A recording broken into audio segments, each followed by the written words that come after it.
Okay, so yesterday we started with DTL commands and we saw few commands yesterday, create and alter. ये दो commands हमने देखे कल। So continue करते हैं। नेक्स्ट कमांड हमने डिटेल कैटेगरी में देखा था, rename. Rename command is used to rename the database objects. जैसे कि टेबल को रीनेम करना है, व्यू को रीनेम करना है। तो ऑल्टर के थ्रू भी हमने देखा कि टेबल को हम रीनेम कर सकते हैं। प्लस रीनेम के लिए एक सेपरेट कमांड है जिसका नाम है रीनेम, तो वो भी देख लेते हैं। स्क्रीन दिख रहा है आपको?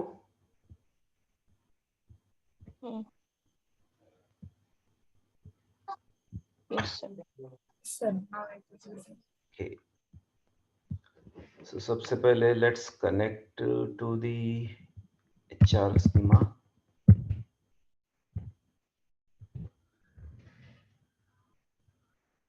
So rename, pretty simple command.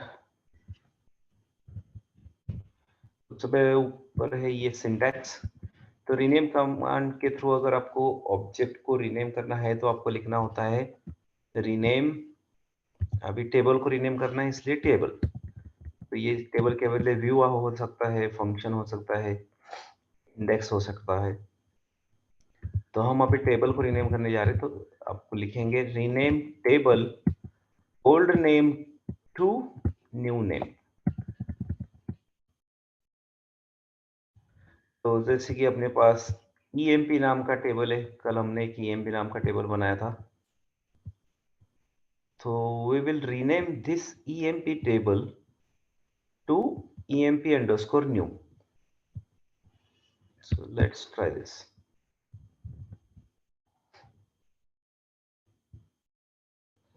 See, command chali. So we got a message table renamed. तो EMP टेबल का हमने नामकरण किया, अभी उसका नया नाम है EMP underscore new. So if I refresh this table list, अभी अपने को EMP के बदले EMP underscore new दिख रहा है यहाँ पे। So this is how you can rename the table using rename command. Clear? Yes, sir.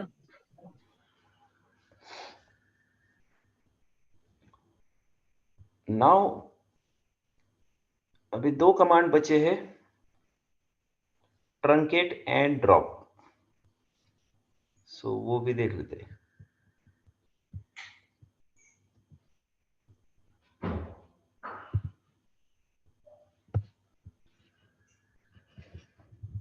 Truncate पहले तो देखेंगे ट्रंकेट।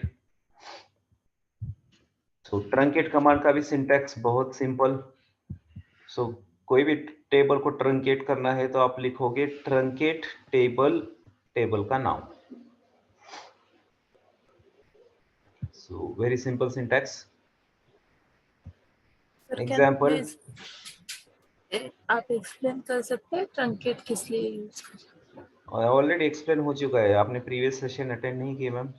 ओके, सॉरी, एक मिस हुआ है sir. To empty the table. Right. So truncate command table को खाली कर देता है। खाली कर देता है यानी कि उस टेबल के अंदर जितना भी डेटा है वो पूरा डेटा निकाल देता है। ओके, तो फॉर एग्जांपल कल हमने कुछ सैंपल टेबल्स बनाए थे, तो उसमें से एक टेबल को हम निकाल देते, ट्रंकेट कर देते हैं। तो सबसे पहले तो देखेंगे कि ऐसा कोई टेबल है जिसके अंदर डेटा है। तो सिलेक्ट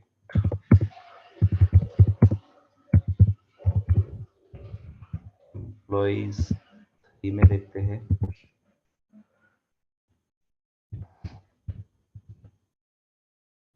ओके, तो एक अपने पास टेबल है जिसका नाम है एम्प्लॉइज 4, और आप देख सकते हो यहाँ पे कि इस टेबल के अंदर कुछ डेटा है।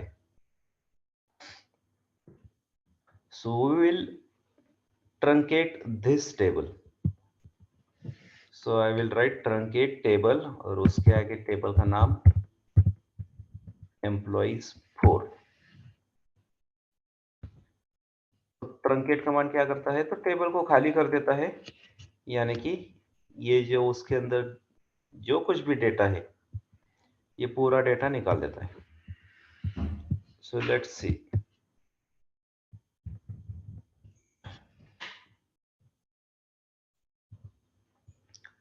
सो कमांड चली, सो मैसेज आया टेबल ट्रंकेटेड। तो वेरीफाई करेंगे अभी ट्रंकेट होना यानी कि टेबल पूरा खाली होना। तो अभी देखते हैं कि एम्प्लॉइज 4 टेबल के अंदर कुछ डेटा है क्या नहीं। सी, अभी एम्प्लॉइज 4 टेबल के अंदर एक भी रिकॉर्ड नहीं है, पूरा का पूरा टेबल खाली हो गया। So you have to be make sure before running truncate command, क्योंकि ट्रंकेट कमांड पूरा डेटा निकाल देता है। तो आप ट्रंकेट कमांड चलाने के पहले वेरीफाई करना जरूरी है कि सही में सच में ही आपको उस टेबल को ट्रंकेट करना है या नहीं, क्योंकि एक बार कमांड चली तो वो टेबल का डेटा पूरी तरह से निकाल देगा and you do not have any option to cover that data.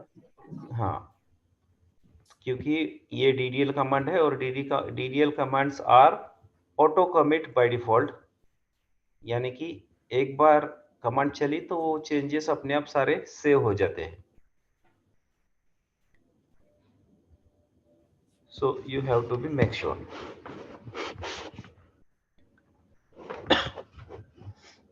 Sir truncate table किया और बाद में मुझे वो ऐड करना है टेबल, तो नहीं कर सकते क्या? ऐड करना मतलब मतलब वो टेबल गलती से डिलीट हो गया, मतलब ट्रंकेट किया और फिर हमें लगा कि हमें चाहिए वो टेबल, तो नहीं ले सकते क्या? मतलब वो डेटा जो है वापस लाना है पूरा। हाँ। सी, प्रैक्टिकली पॉसिबल है बट तुम्हें नहीं मतलब you cannot do it. Okay. तो तुम खुद तो नहीं ला पाओगी उस डेटा को वापस। ओके। उस तो कोई दूसरा टीम जैसे कि बैकअप एंड रिकवरी टीम करके एक होता है कंपनी के अंदर, हम्म। तो उन लोगों के पास कुछ अलग टूल्स वगैरह होते हैं, तो उनके थ्रू वो लोग डेटा वापस ला सकते हैं, but you yourself cannot do it. Okay.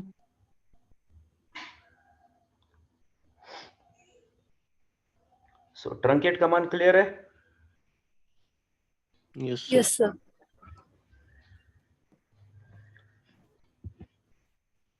Next command drop. So drop command तो पूरा का पूरा डेटाबेस ऑब्जेक्ट ही निकाल देता है डेटाबेस में से। ड्रॉप कमांड का सिंटैक्स है, जैसे कि आपको टेबल को ड्रॉप करना है तो आप लिखोगे ड्रॉप टेबल, टेबल का नाम। This is the syntax of drop command. Let's drop table. So I will right drop table, table का नाम लेट्स से यही एम्प्लॉइज 4 टेबल को ड्रॉप कर देते हैं। सो आई विल राइट एम्प्लॉइज 4।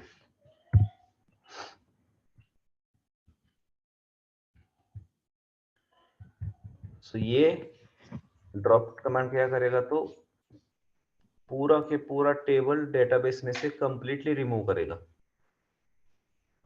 तो उस टेबल के अंदर डेटा है नहीं है डजंट मैटर, ये एंटायर ऑब्जेक्ट को ही डेटाबेस में से निकाल देता है। So let's run this.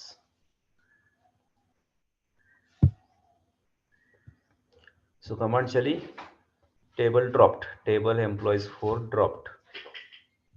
Now if I refresh this table list, तो यहाँ पे अभी एम्प्लॉयज 4 दिख रहा था पहले, अभी अगर मैं रिफ्रेश करता हूं तो यहाँ पे एम्प्लॉयज 4 दिखेगा ही नहीं। So let's refresh. So refresh हो गया। सी अभी यहाँ पे एम्प्लॉयज 4 नाम का टेबल नहीं दिख रहा है। And even if you try to run select query on that table, you will get an error message, क्योंकि इस नाम का कोई टेबल ही नहीं है अभी डेटाबेस में। So table hr dot employees 4 does not exist because we just removed it. So drop will remove the database object from the database.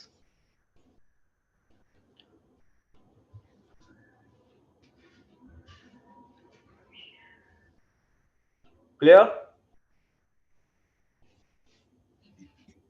Yes, sir.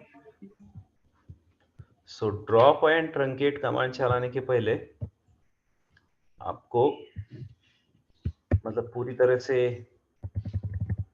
Sure होना चाहिए कि हाँ सही में आपको वो टेबल ड्रॉप करना है या ट्रंकेट करना है, क्योंकि once you fire the command you cannot undo the changes.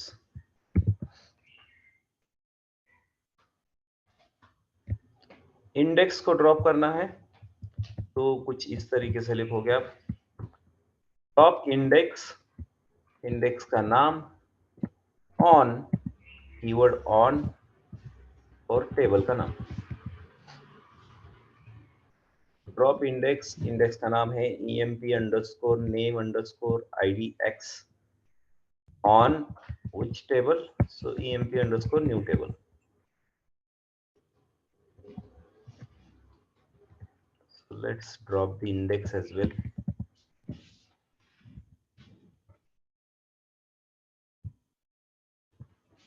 So index dropped, तो ये वाला इंडेक्स भी हमने ड्रॉप किया।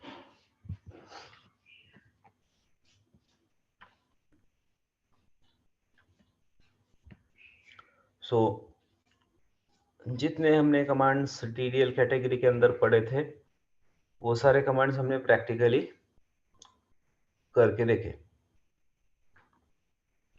सो क्लियर है सबको अभी DDL commands? Yes sir.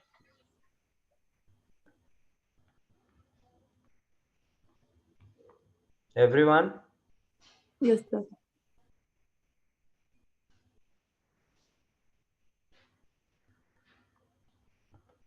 Great. बढ़ते हैं अभी नेक्स्ट कैटेगरी की तरफ। नेक्स्ट कैटेगरी हमने पढ़ा था DML कमांड्स,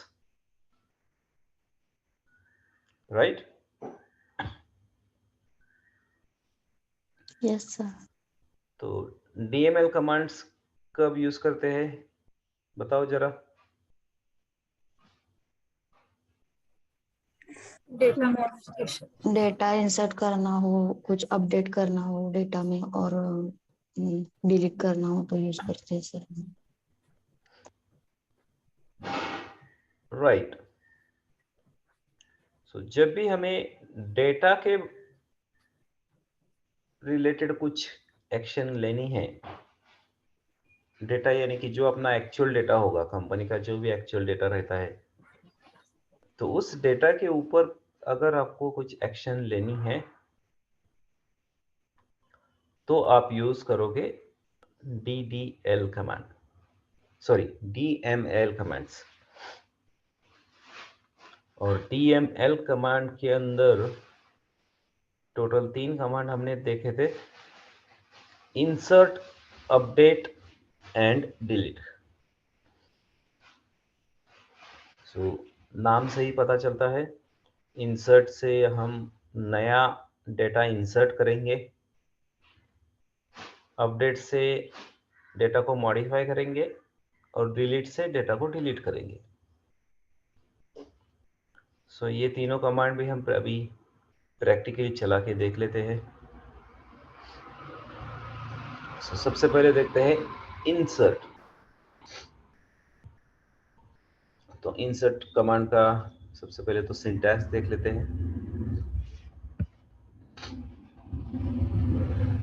सो इंसर्ट, डेटा इंसर्ट करने के भी दो तीन तरीके हैं। दो तीन तरीके से डेटा इंसर्ट किया जा सकता है।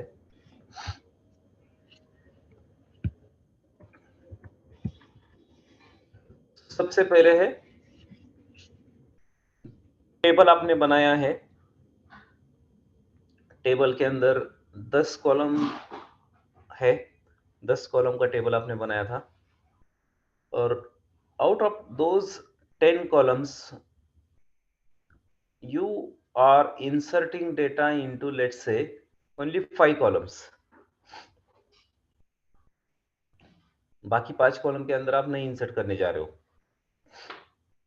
तो जब नहीं इंसर्ट करते तो बाय डिफॉल्ट नल इंसर्ट हो जाता है, बट सिर्फ 5 कॉलम के लिए आप वैल्यू इंसर्ट करने जा रहे हो। तो वैसे कुछ करना है तो पहले वाला सिंटैक्स, तो आप लिखते हो basically insert into, keyword insert into, table का नाम, ब्रैकेट ओपन, और ब्रैकेट के अंदर कॉमा सेपरेटेड कॉलम के नाम। जिस किसी कॉलम के अंदर आपको डेटा इंसर्ट करना है उन कॉलम के नाम यहाँ पे ब्रैकेट में डालोगे, ब्रैकेट कंप्लीट करोगे, स्पेस वैल्यूज, कीवर्ड वैल्यूज, और फिर वापस ब्रैकेट ओपन और ब्रैकेट में कॉमा सेपरेटेड उन कॉलम के लिए वैल्यूज पास करोगे यहाँ पे, आखिरी में ब्रैकेट कंप्लीट और semicolon. So this will insert data into only those specific columns. जो कॉलम के नाम यहाँ पे आपने लिखे हैं उन्हीं कॉलम के अंदर फिर ये डेटा इंसर्ट हो जाएगा। तो जितने कॉलम के नाम यहाँ पे आप लिखोगे उतने नंबर ऑफ वैल्यूज यहाँ पे आप वैल्यूज पास करोगे। So insert into table name and within bracket comma separated column names space values, and then within bracket comma separated values. So this will insert data into specific columns.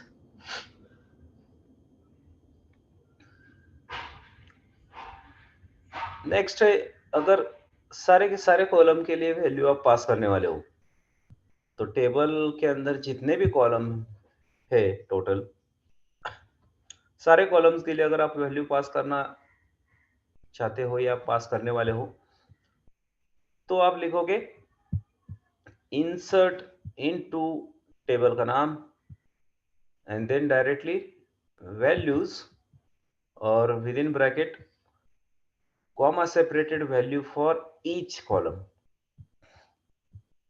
bracket complete semicolon. So this will insert data into a table for all the columns. तो इसकी वजह से आपने यहाँ पे column के नाम लिखे नहीं, डायरेक्ट आप वैल्यूज पास कर रहे हो।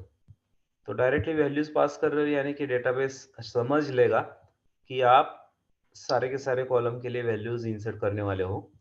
तो आप 1 बाय 1 यहाँ पे कॉमा सेपरेटेड हर एक कॉलम का वैल्यू यहाँ पे पास करोगे। So this will insert a new record into table with all values for all the columns.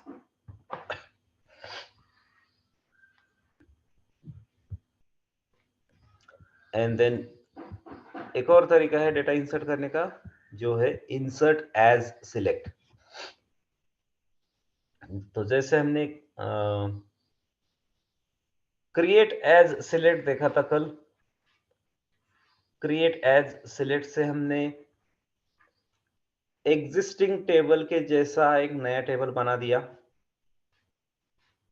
Existing table को बेसिकली कॉपी किया था।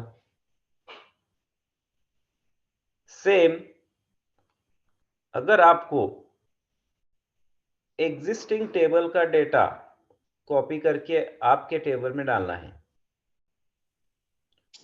तो वो पॉसिबल है using insert edge select query.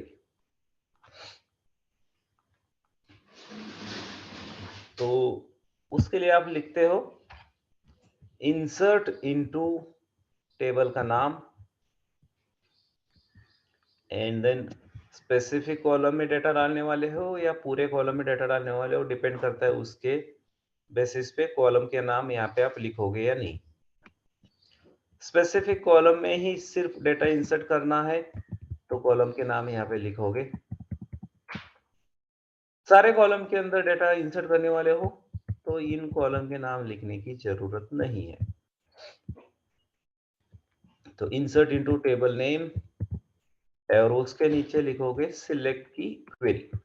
तो सिलेक्ट जो भी कॉलम आपको सिलेक्ट करने हैं, select column name from table का नाम एंड आगे फिल्टर करना है, वेयर कुछ कंडीशन लगानी है तो कंडीशन भी लगा दोगे। So what it does is it will select data from some other table, जो भी आपने यहाँ पे टेबल का नाम पास किया है, from that table it will select the data, then it will copy that selected data and insert into this table, your table। तो कोई पुराने टेबल का डेटा कॉपी करके आपके टेबल में डालना है तो आप इंसर्ट एज सिलेक्ट क्वेरी लिखोगे। So these are the some ways of adding new data into the table।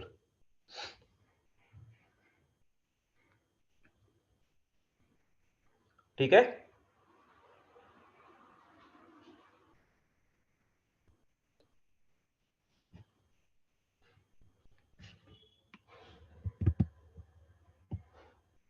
सो अभी देखते हैं कुछ एग्जाम्पल्स।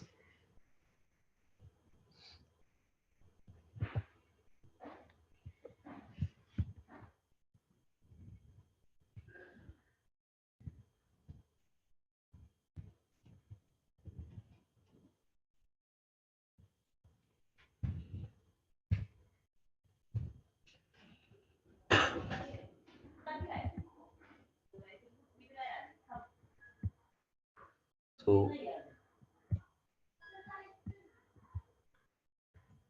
सबसे पहला एग्जाम्पल,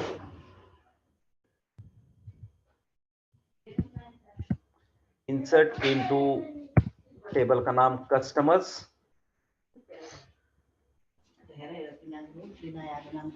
कस्टमर्स टेबल में हम डेटा इंसर्ट करने वाले हैं एंड हम यहाँ पे डायरेक्टली वैल्यूज पास कर रहे हैं, यानी कि we are inserting data into all columns of the customers table. तो कल हमने कस्टमर टेबल बनाया था, so this is our customer table। So these are the columns present in the customers table। So we will be inserting data into all these columns। So इसकी वजह से हमने लिखा है insert into टेबल का नाम customers space values। So we are directly passing the values, which means we are inserting data into all the columns। So पहला value जाएगा पहले कॉलम के लिए। तो पहला कॉलम क्या है, तो आईडी। तो आईडी का डेटा टाइप क्या है, इंटीजर। तो इसकी वजह से हमने न्यूमेरिकल वैल्यू पास किया आईडी के लिए। सो आईडी के लिए पास किया है 1, कॉमा नेक्स्ट वैल्यू पास किया है जेम्स। तो जब भी आपको स्ट्रिंग पास करनी है तो आपको सिंगल कोट में लिखना होगा। नंबर पास करना है तो नंबर डायरेक्टली लिख सकते हो। स्ट्रिंग यानी कि कैरेक्टर्स अगर कुछ पास करने हैं तो आपको सिंगल कोट के अंदर लिखना होता है। तो नेक्स्ट पास किया है जेम्स, और ये जेम्स आ जाएगा नेक्स्ट कॉलम जो भी है। तो नेक्स्ट कॉलम है नेम, तो नेम के लिए जाएगा जेम्स। देन नेक्स्ट है यूएस, यूएस जाएगा एड्रेस कॉलम के लिए। नेक्स्ट है कुछ नंबर, तो ये नंबर जाएगा तुम्हारे फोन नंबर के लिए। देन अगेन एक और नंबर है, ये नंबर जाएगा तुम्हारे एज कॉलम के लिए। एंड लास्ट एक कैरेक्टर पास किया है, ये जाएगा तुम्हारे जेंडर के लिए। तो जैसा डेटा टाइप है हर एक कॉलम का, जो कोई भी डेटा टाइप है उसके अकॉर्डिंगली हमने यहाँ पे वैल्यूज पास की। तो कस्टमर टेबल में पहला कॉलम था जिसका डेटा टाइप इंटीजर था, इसके लिए हमने न्यूमेरिकल वैल्यू पास किया। नेक्स्ट दो डेटा टाइप के अंदर डेटा टाइप varchar था, इसकी वजह से हमने स्ट्रिंग डेटा पास किया। फिर नेक्स्ट दो कॉलम के लिए इंटीजर डेटा टाइप था तो नंबर पास किया। लास्ट का डेटा टाइप अगेन कैरेक्टर पास किया। So as per the data type of the column, we have passed the data. तो ये क्वेरी हम चला के देखते हैं। उसके पहले हम देख लेते हैं कि कस्टमर टेबल के अंदर पहले से ही कुछ डेटा है या नहीं। तो सिंपल सिलेक्ट क्वेरी चलाते हैं कस्टमर टेबल पे, select star from customers.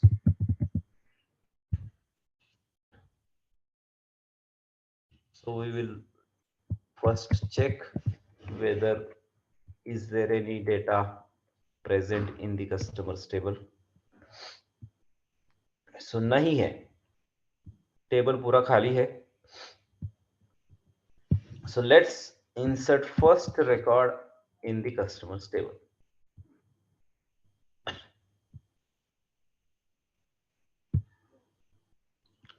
So query चली and I got a message, one row inserted, यानी कि एक रिकॉर्ड इंसर्ट हो चुका। वेरीफाई करते हैं वापस कस्टमर टेबल का डेटा वेरीफाई कर लेते हैं कि वेदर इस टेबल के अंदर कुछ डेटा है या नहीं। And this time we can see one record in the customers table. तो जो हमने रिकॉर्ड इंसर्ट किया था वो रिकॉर्ड अभी यहाँ पे हमें दिख रहा है।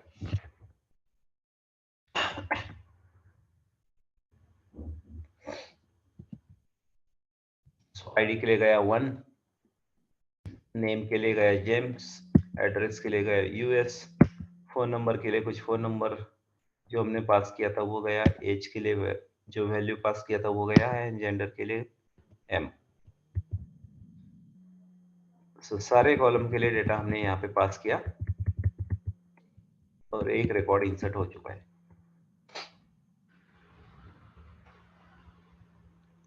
क्लियर है?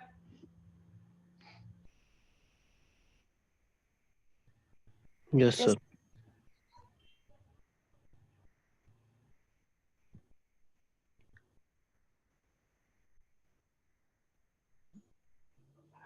Good. Next example. This time we are inserting data into orders table, and in orders table we are inserting data only to the specific columns. इसकी वजह से हमने यहाँ पे कॉलम के नाम भी लिखे। ऊपर वाले एग्जांपल में कॉलम के नाम नहीं लिखे थे क्योंकि हम सारे कॉलम के अंदर डेटा इंसर्ट करना चाहते थे, तो उसकी वजह से कॉलम के नाम नहीं लिखे और डायरेक्टली वैल्यूज पास किया। हर एक कॉलम के लिए। This time we would like to insert data into specific columns। तो जिस किसी कॉलम में डेटा इंसर्ट करना है उन्हीं कॉलम का नाम यहाँ पे लिख दिया। तो इंसर्ट इनटू टेबल का नाम ऑर्डर्स, ब्रैकेट के अंदर कॉमा सेपरेटेड कॉलम के नाम, bracket complete, space values, and with in bracket इन्हीं कॉलम के लिए वैल्यूज। जो कॉलम नेम यहाँ पे लिखे हैं उन्हीं कॉलम के लिए यहाँ पे हम वैल्यूज पास करें। तो ऑर्डर्स टेबल देख लेते एक बार। So this is our orders table. There are total 4 columns in orders table: ID, order date, customer ID and amount. And हम कहाँ पे इंसर्ट कर रहे हैं? तो ID के लिए इंसर्ट करना चाहते हैं, कस्टमर ID के लिए इंसर्ट करना चाहते हैं, अमाउंट के लिए इंसर्ट करना चाहते हैं। So for order date we are not inserting anything. So in 3 columns we are going to insert the data. So ID के लिए जाएगा this value, अगेन ID का डेटा टाइप इंटीजर है, इसकी वजह से न्यूमेरिकल वैल्यू पास किया। Customer ID का डेटा टाइप भी इंटीजर है, इसकी वजह से उसके लिए भी एक न्यूमेरिकल वैल्यू पास किया। एंड अमाउंट का भी डेटा टाइप न्यूमेरिकल वैल्यू वाला ही है, तो इसकी वजह से अमाउंट के अंदर भी हमने न्यूमेरिकल वैल्यू पास किया। सो 3 कॉलम 3 वैल्यूज हमने यहाँ पे पास किए। So this will insert data into orders table, and उसके पहले orders table के अंदर पहले से कुछ डेटा है या नहीं देख लेते हैं।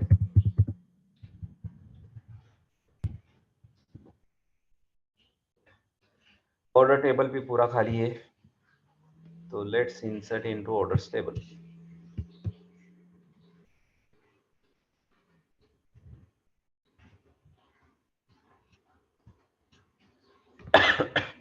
Excuse me. So 1 row inserted, यानी कि हमने सक्सेसफुली एक रिकॉर्ड इंसर्ट किया है ऑर्डर्स टेबल के अंदर।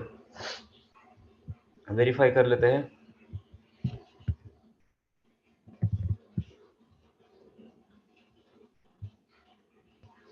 So yes, 1 record got inserted।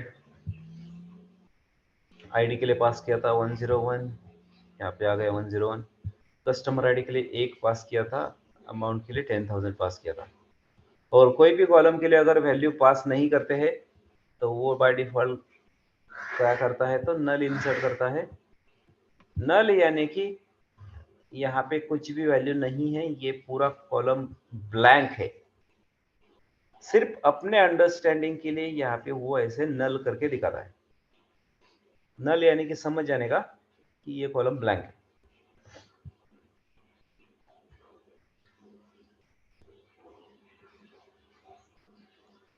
Clear?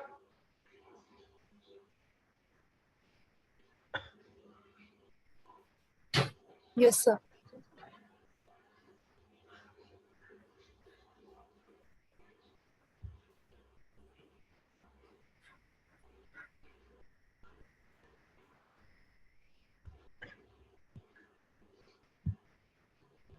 Next example, department table के अंदर डेटा डाल रहे and we are passing directly values, which means we are inserting data into all the columns.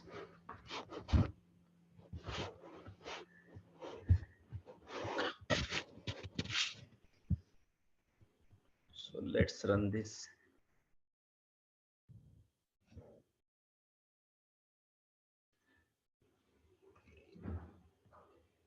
So table hr.dept does not exist, क्योंकि dpt table को हमने rename किया था।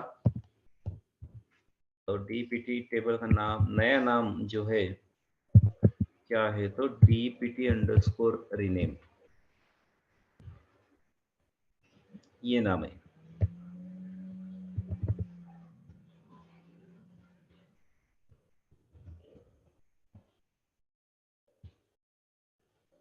So this time query चली, one row inserted.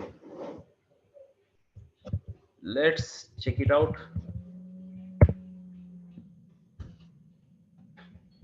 Select star from table का नाम. So one row inserted.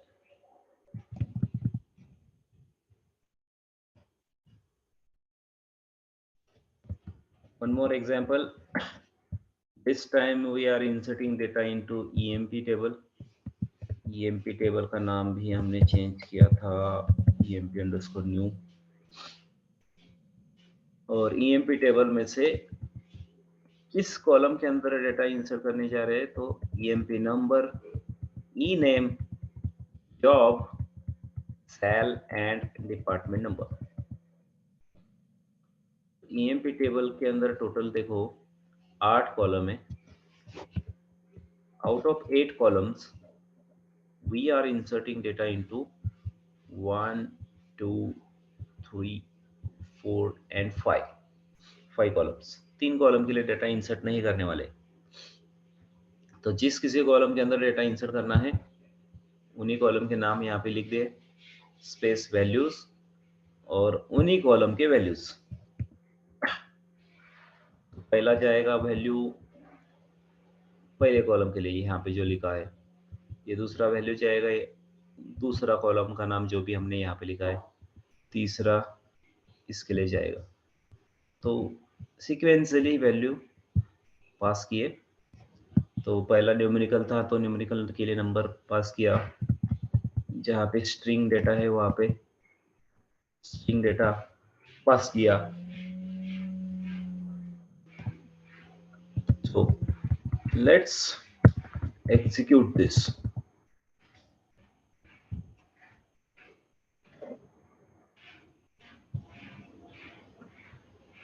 So one row inserted. Let's verify.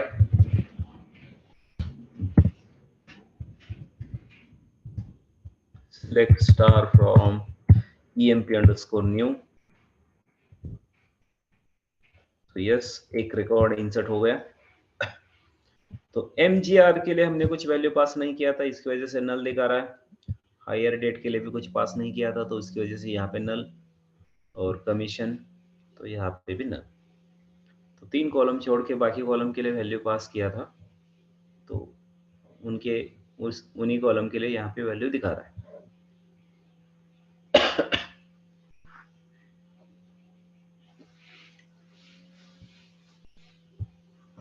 Next example. So this time we are inserting data into our table by selecting data from some other table. So insert as select. So insert into employees 1. तो employees 1 नाम के table के अंदर हम data insert करने जा रहे हैं. But instead of passing hard coded values यानी कि ये ऐसे हम यहाँ पे हार्ड कोडेड वैल्यूज लिख पास कर रहे थे अभी तक, ये ऐसे. तो इंस्टेड ऑफ दैट हम क्या कर रहे हैं, तो किसी दूसरे टेबल का डेटा उठा के अपने टेबल में डाल रहे. तो इसकी वजह से लिखा इंसर्ट इनटू एम्प्लॉयज 1 और ब्रैकेट के अंदर सिलेक्ट क्वेरी. तो सिलेक्ट की में क्या लिखा है, तो सिलेक्ट स्टार यानी कि ऑल कॉलम वैल्यूज, स्टार यानी कि सारे कॉलम. सिलेक्ट स्टार फ्रॉम कौन से टेबल में से, तो एम्प्लॉइज टेबल में से. और डेटा फेच करते टाइम कुछ कंडीशन भी लगा रहे हैं ताकि उस कंडीशन पे मैच होने वाला डेटा ही सिर्फ हमें चाहिए. तो इसके वजह से आगे लिखा है वेयर क्लॉज. वेयर और वेयर के अंदर एक कंडीशन, क्या कंडीशन लिखी है, तो एम्प्लॉय आईडी, ये एक कॉलम का नाम है इस टेबल में से. तो एम्प्लॉयज टेबल में एक कॉलम है जिसका नाम है employee underscore ID. Where employee underscore ID less than 120, यानी कि इस कॉलम के अंदर जो भी वैल्यूज होंगे, जो वैल्यू 120 से कम है सिर्फ वही वाले रिकॉर्ड्स तू मुझे फेच करके दे दे। अगर ऐसे कुछ रिकॉर्ड्स है इस कंडीशन पे मैच होने वाले तो वो रिकॉर्ड फेच हो जाएंगे और वही रिकॉर्ड फिर अपने टेबल में इंसर्ट हो जाएंगे। तो सबसे पहले देखते हैं अपने टेबल के अंदर पहले से कुछ डेटा है या नहीं। Select star from employees 1।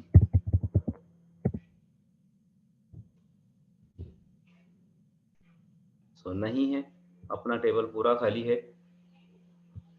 और ये जो टेबल है एग्जिस्टिंग टेबल था ये, तो इसके अंदर डेटा है, काफी सारा डेटा है। Out of all these records कुछ रिकॉर्ड्स हम यहां से उठा रहे, not all records, only specific records इस कंडीशन पे मैच होने वाले। इस कंडीशन पे मैच होने वाला अगर कोई रिकॉर्ड है तो यहां से हम उसको सिलेक्ट कर रहे और वही रिकॉर्ड अपने टेबल में डाल रहे। So let's execute this.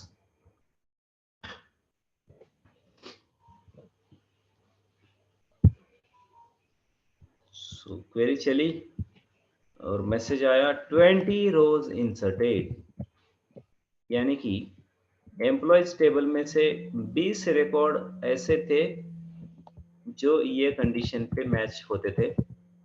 तो सिर्फ वही रिकॉर्ड क्वेरी ने उठा लिए और अपने टेबल के अंदर डाल दिए। सो वेरीफाई कर लेते हैं। सो select star from employees 1 and now we can see total 20 records in our employees 1 table. So एक ही झटके में हमने 20 रिकॉर्ड दूसरे टेबल में से उठा लिए और अपने टेबल में डाल दिए।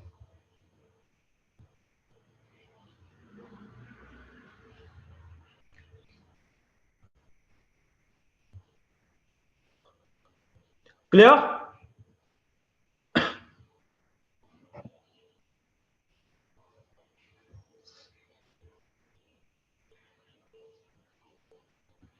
Yes, sir. Yes, sir.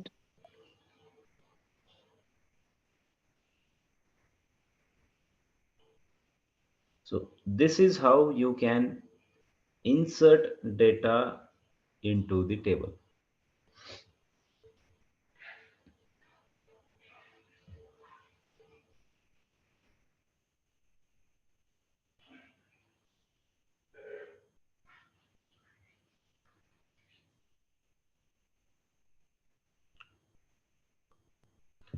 Now constraints हमने पढ़े थे।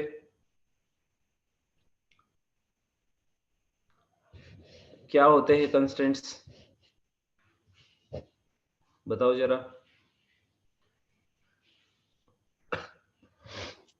Primary key, foreign key, null.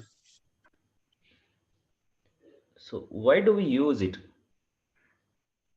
What's the use of constraints? For entering the data in proper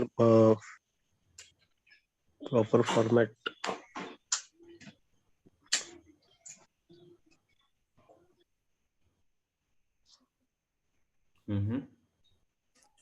It ensures the accuracy and reliability of data in database. Okay, so yes, constraints एक rule की तरह काम करते हैं जिसके through हम restriction लगा सकते हैं कि किस टाइप का डेटा तुम्हारे टेबल के अंदर जाना चाहिए, कॉलम के अंदर जाना चाहिए। Yes, for accuracy and reliability of the inserting data. हाँ, राइट। तो हमने जब हम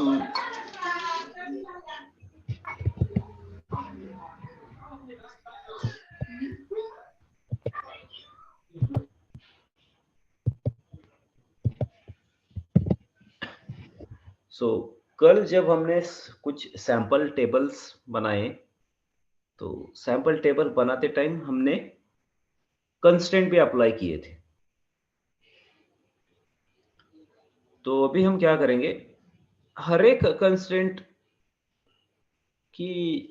कंस्ट्रेंट को बेसिकली वेरीफाई करके देख लेते हैं।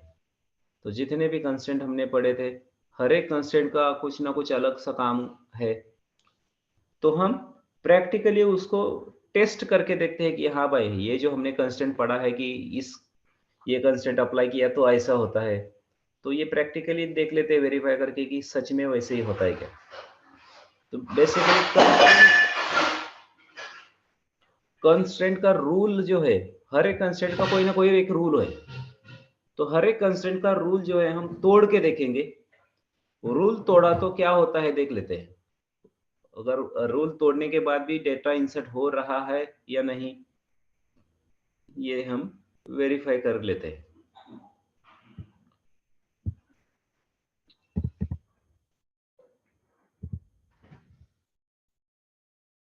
सबसे पहले हमने बनाया था कस्टमर्स टेबल, और कस्टमर टेबल के अंदर हमने देखो प्राइमरी की कंस्ट्रेंट अप्लाई किया था, नॉट नल किया था, डिफॉल्ट किया था, यूनिक किया था, चेक किया था।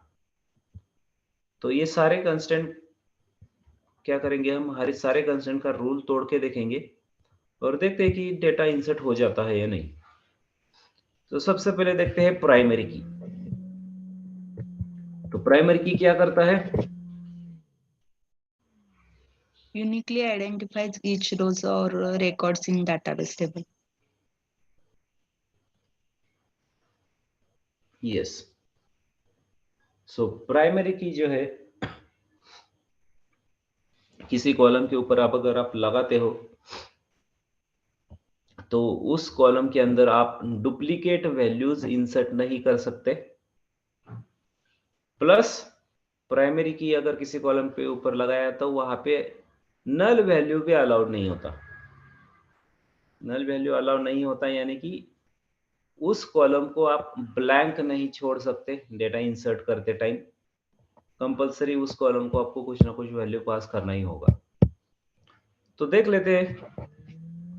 तो कस्टमर टेबल में हम क्या करेंगे, डेटा इंसर्ट करेंगे। सो कस्टमर टेबल में पहले से एक डेटा रिकॉर्ड इंसर्ट किया हुआ है। अभी हम दूसरा रिकॉर्ड इंसर्ट करेंगे। दिस टाइम आईडी कॉलम के लिए हम डुप्लीकेट वैल्यू पास करके देखते हैं। तो आईडी के लिए पहले से एक वैल्यू पास किया था हमने, जिस 1 का वैल्यू।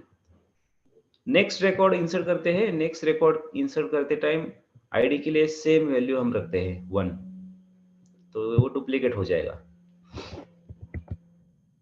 बाकी वैल्यूज मैं चेंज कर देता हूं।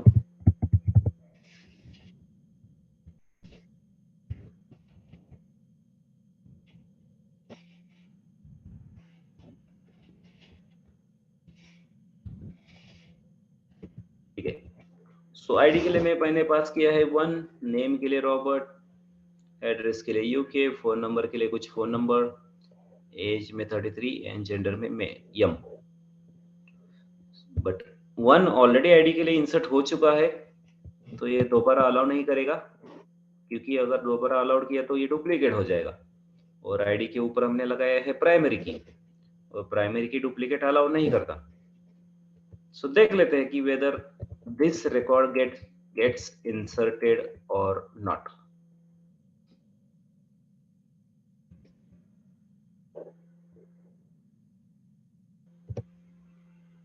से क्वेरी चली और एरर मैसेज आ गया। क्या एरर है, तो डुप्लीकेट एंट्री 1 फॉर की प्राइमरी।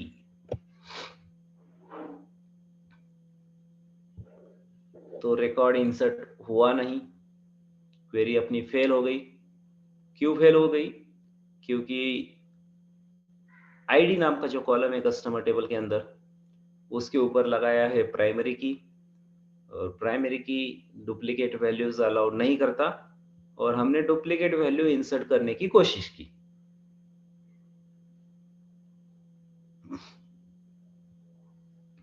सो हमने प्रूव कर लिया कि यस प्राइमरी की डुप्लीकेट वैल्यू अलाउ नहीं करता। प्राइमरी की नल वैल्यू भी अलाउड नहीं करता है, तो वो भी देख लेते हैं। तो नल वैल्यू अलाउ नहीं करने के लिए क्या करेंगे, हम वापस इंसर्ट करने की कोशिश करेंगे। इंसर्ट इनटू कस्टमर्स, और कस्टमर टेबल में से सिर्फ स्पेसिफिक कॉलम के लिए वैल्यू पास करेंगे, जैसे कि नेम के लिए पास करेंगे, देन एड्रेस के लिए पास करेंगे, देन एज एंड जेंडर। इन्हीं 4 कॉलम के लिए मैं वैल्यू पास करना चाहता हूं। स्पेस वैल्यूज,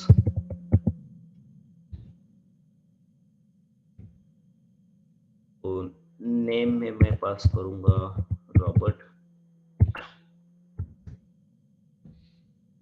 देन एड्रेस में मैं पास करता हूं यूके, एंड एज के लिए पास करता हूं some value, and gender.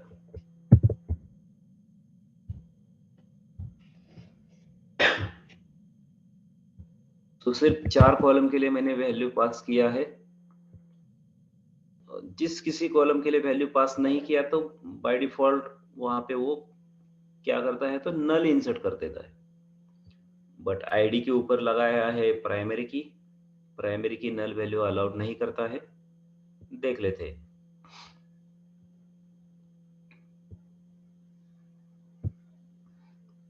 Again fail हो गया, और दिस टाइम पे एरर आ रहा है कि field ID does not have a default value.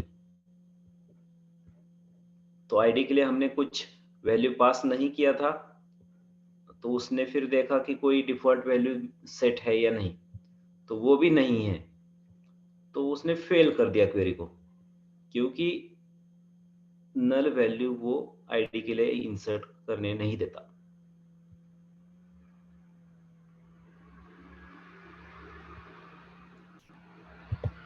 तो वो नल वैल्यू भी यहाँ पे इंसर्ट नहीं हो पा रहा है।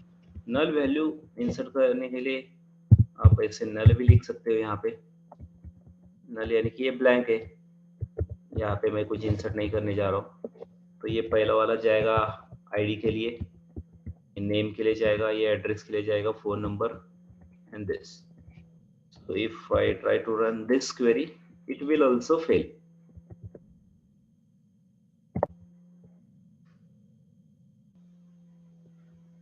See, column ID cannot be null.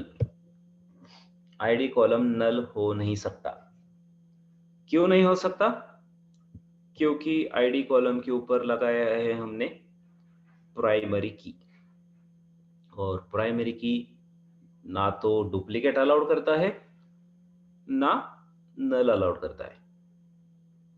दोनों प्राइमरी की वाले जो भी 2 रूल थे वो हमने प्रूव करके देख लिए। It is not accepting null values and it is also not accepting duplicate values. So whenever you insert data into customers table, compulsory you have to pass some value for the ID column, and that value has to be unique. So अगर मैं pass करता हूँ यहाँ पे value 2, it should be inserted. So yes, this time record insert हो गया।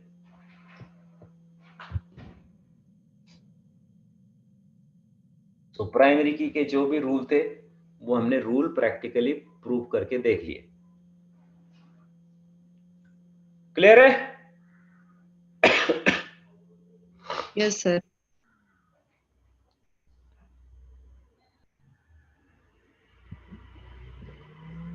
Next name column के लिए हमने लगाया है नॉट नल कंस्ट्रेंट, यानी कि नेम कॉलम के अंदर भी नल वैल्यू अलाउड नहीं है। तो एक और रिकॉर्ड इंसर्ट करते हैं और इस टाइम पे नेम कॉलम के लिए नल वैल्यू इंसर्ट करने की कोशिश करते हैं। कस्टमर पे टेबल में नेक्स्ट रिकॉर्ड इंसर्ट करने जा रहे हैं और नेम कॉलम के लिए मैं पास करता हूं नल।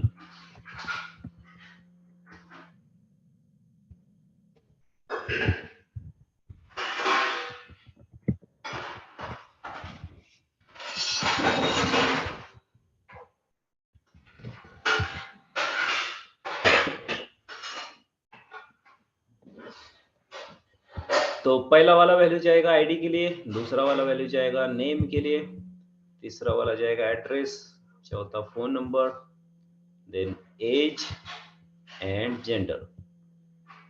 तो नेम के लिए पास किया है नल और नेम कॉलम पे लगाया है हमने not null constraint. Not null constraint का काम क्या है? तो नल वैल्यूज को अलाउड नहीं करना, नल वैल्यूज को अवॉइड करना। तो देखते हैं कि नल वैल्यू इंसर्ट होता है या नहीं।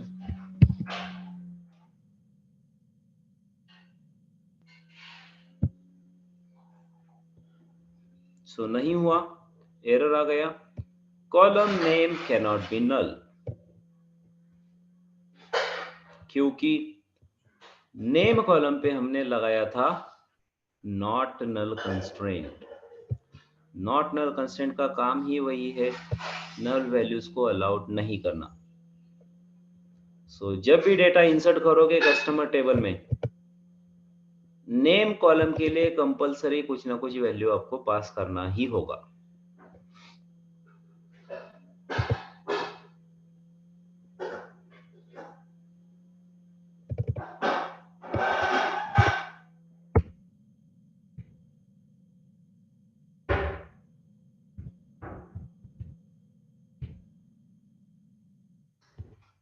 So this time record got inserted.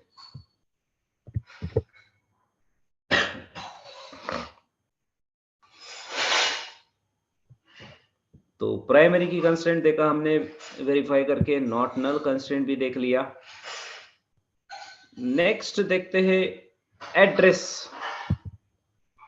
Address column पे हमने लगाया है डिफॉल्ट कंस्ट्रेंट, तो डिफॉल्ट कंस्ट्रेंट को भी वेरीफाई करके देख लेते हैं। सो डिफॉल्ट कंस्ट्रेंट क्या करता है? तो डिफॉल्ट कंस्ट्रेंट के अंदर हम एक डिफॉल्ट वैल्यू हमेशा सेट करके रखते हैं। तो इससे होता क्या है कि जब आप डेटा इंसर्ट करोगे और डेटा इंसर्ट करते टाइम इस पर्टिकुलर कॉलम के लिए अगर आपने कोई वैल्यू पास नहीं किया तो बाय डिफॉल्ट वो कहां से उठाएगा? तो डिफॉल्ट के अंदर जो भी हमने वैल्यू सेट किया है वो वाला वैल्यू वो लेगा। तो वो भी देख लेते हैं एक बार।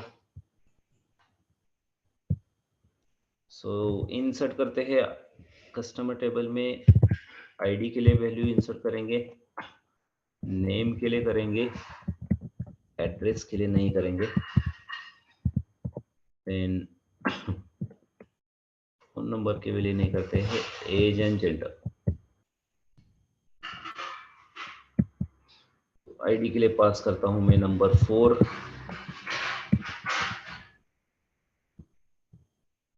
नेम के लिए कुछ पास करेंगे, एड्रेस के लिए हमें कुछ पास नहीं करना है, फोन नंबर भी के लिए भी कुछ पास नहीं करना है,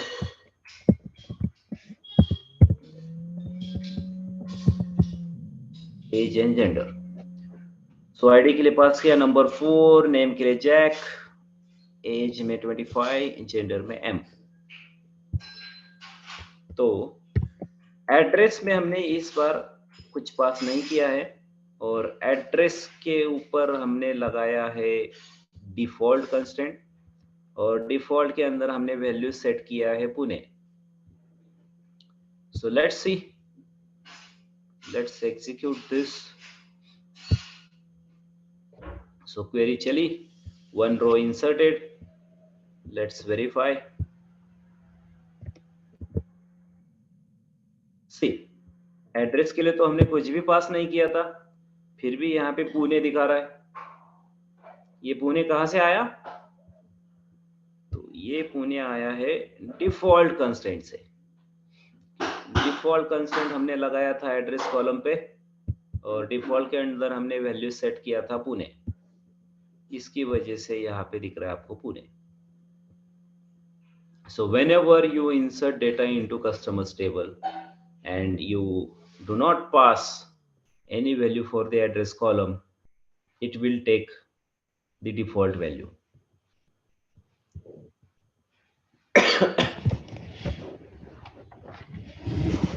Clear?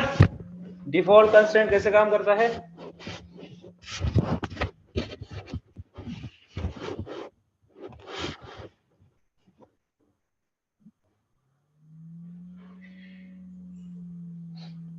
Yes, sir.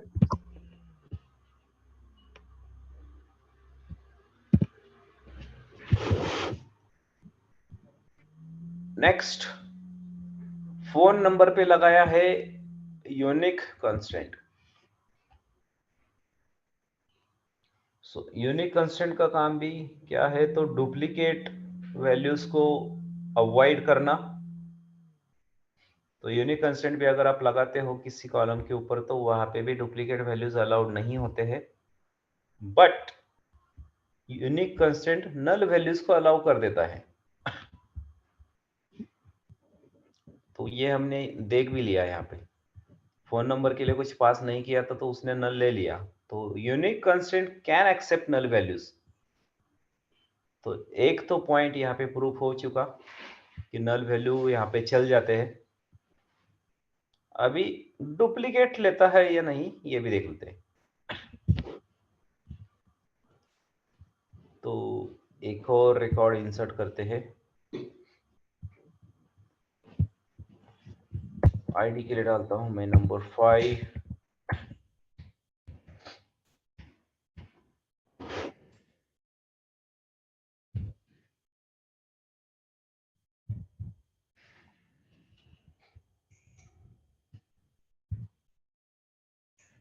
और फोन नंबर में डुप्लीकेट वैल्यूज पास कर देते हैं।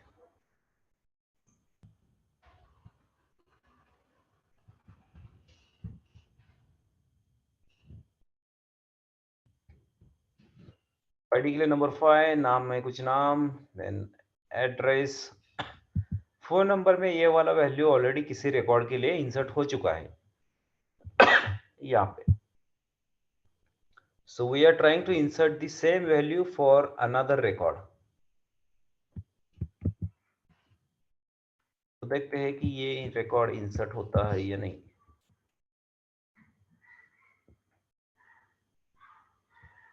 So error, duplicate entry for key phone number. So phone number में डुप्लीकेट एंट्री का एरर आ चुका है। क्यों आया? क्योंकि फोन नंबर कॉलम पे हमने लगाया है यूनिक कंस्ट्रेंट और unique constraint duplicate values allow नहीं करता।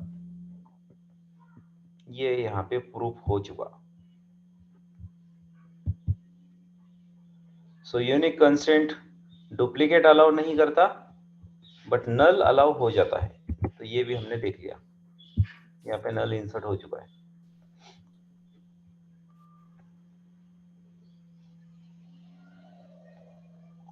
सो यूनिक कंस्ट्रेंट भी हमने प्रूफ करके देख लिया। नेक्स्ट है चेक कंस्ट्रेंट। एज कॉलम के ऊपर चेक कंस्ट्रेंट लगाया है और चेक कंस्ट्रेंट जब लगाते हैं तो एक कंडीशन हम लगाते हैं। क्या है चेक कंस्ट्रेंट की कंडीशन? तो age should always be greater than और इक्वल्स टू 18। यानी कि जब भी डेटा इंसर्ट करोगे आप कस्टमर टेबल में, एज कॉलम के अंदर जो वैल्यू इंसर्ट करोगे वो हमेशा 18 या उसके ऊपर वाला होना चाहिए। Below 18 value will not be allowed. तो देखते हैं।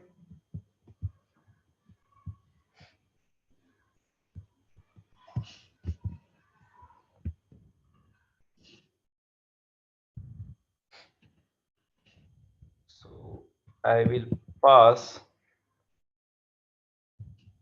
number 12 here. which is less than 18.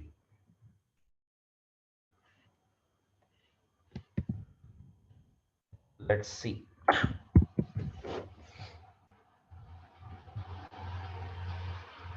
Again query failed.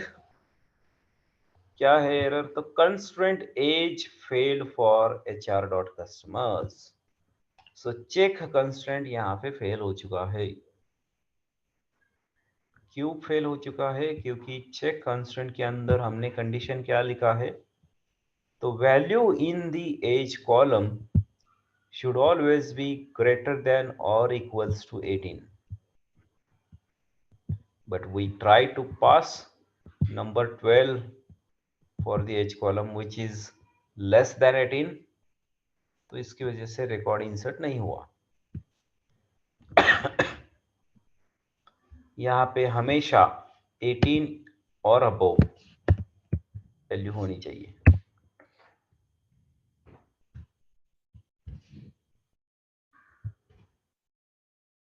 So one row inserted.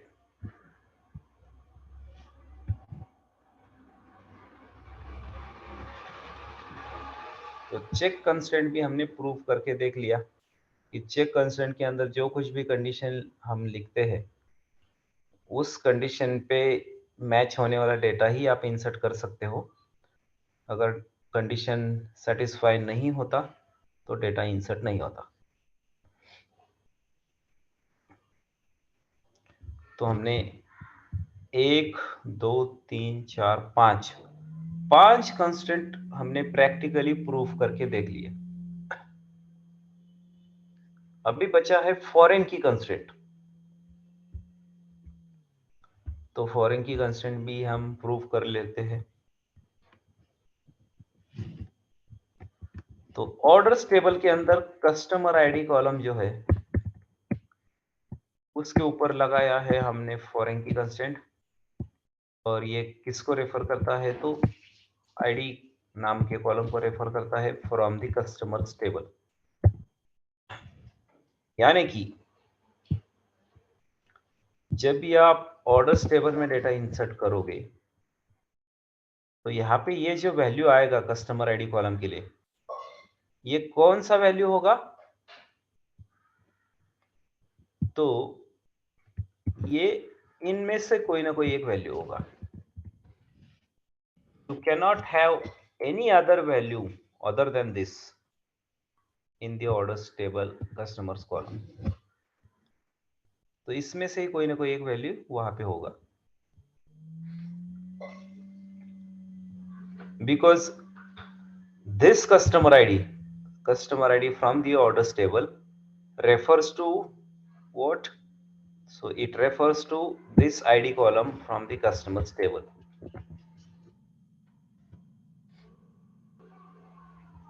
So let's try to insert data into orders table. So insert into orders values. So order में ID column है तो ID के लिए मैं pass करता हूँ 102. Then next column है customer ID.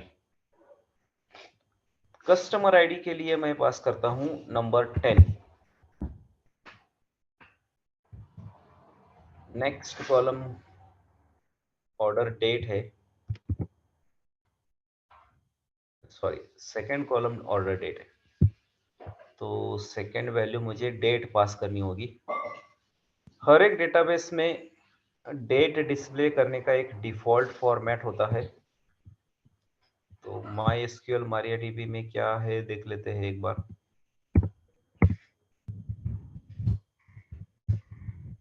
तो उसी फॉर्मेट में हम डेट को पास करेंगे. सो ये वाला फॉर्मेट है YYYY-MM-D.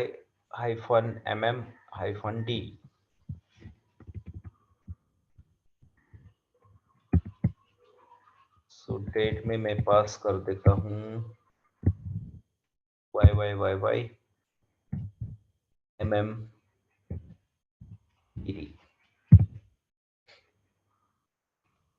सो ऑर्डर्स टेबल में पहला वैल्यू गया ऑर्डर आईडी के लिए, next date, then customer ID and then amount. So I'm trying to insert this record into orders table और यहाँ पे कस्टमर आईडी के लिए मैंने पास किया है number 10. So let's see whether this record gets inserted or not. One row inserted. Actually ये नहीं होना था इंसर्ट, फिर भी ये इंसर्ट हो चुका है. सो यहाँ पे हम बोल रहे कि ऑर्डर नंबर 2 प्लेस हो चुका था 15 अगस्त 2020, amount 20,000. So this order was placed by which customer? तो ऐसा कस्टमर जिसका आईडी है number 10. So if you want to check who is this, तो आप जाओगे कस्टमर्स में, बट कस्टमर्स में टेबल में तो कोई भी ऐसा रिकॉर्ड नहीं है जिसका आईडी है number 10. So actually this record will become an invalid record. Actually insert नहीं होता था, आई डोंट नो ये इंसर्ट कैसे हो चुका है, क्योंकि जब भी डेटा इंसर्ट करते हो तो वो वेरीफाई कर लेता है कि ये जो यहाँ पे आईडी हम पास कर रहे हैं ये कस्टमर्स टेबल में है या नहीं. बट एनीवेज रिकॉर्ड इंसर्ट हुआ है. बट एक चीज आप नहीं कर सकते, कस्टमर्स टेबल में से ये वाले रिकॉर्ड आप डिलीट नहीं कर सकते. अगर कस्टमर टेबल में से ये वाला रिकॉर्ड डिलीट करने जाओगे तो ऑर्डर टेबल में फिर ये वाला रिकॉर्ड इनवैलिड बन जाएगा.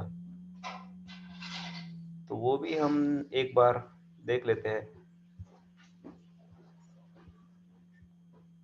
तो कस्टमर टेबल में से एक रिकॉर्ड डिलीट करने की कोशिश करते हैं, बट वो डिलीट क्वेरी के टाइम पे देखते हैं. जब हम डिलीट क्वेरी पढ़ेंगे उस टाइम पे देख लेते हैं कि सिर्फ एक ही रिकॉर्ड कैसे डिलीट करना है. कस्टमर टेबल में टोटल 5 रिकॉर्ड है. 5 रिकॉर्ड में से सिर्फ एक ही रिकॉर्ड कैसे डिलीट करना है, वो डिलीट क्वेरी जब हम पढ़ेंगे उस टाइम पे देख लेते हैं.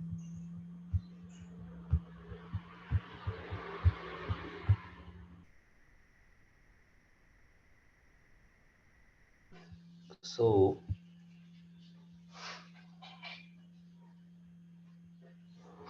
इंसर्ट क्वेरी के काफी सारे एग्जांपल्स हमने देख लिए. तो इंसर्ट क्वेरी सबको क्लियर है अभी कि कैसे डेटा इंसर्ट करना है, कैसे कंस्ट्रेंट्स काम करते हैं, ये आपको सबको समझ में आया?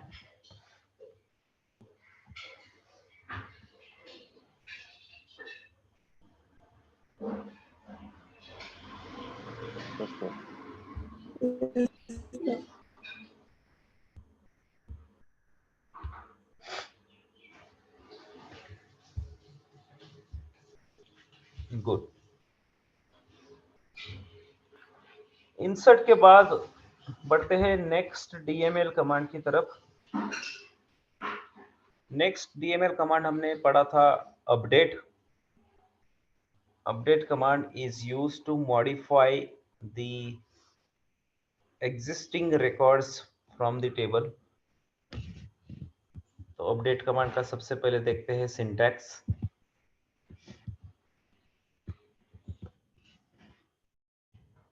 तो अपडेट कमांड अगर आपको चलानी है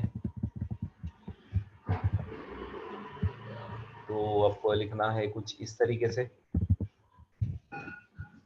सो आप लिखोगे कीवर्ड अपडेट स्पेस टेबल का नाम, देन कीवर्ड सेट,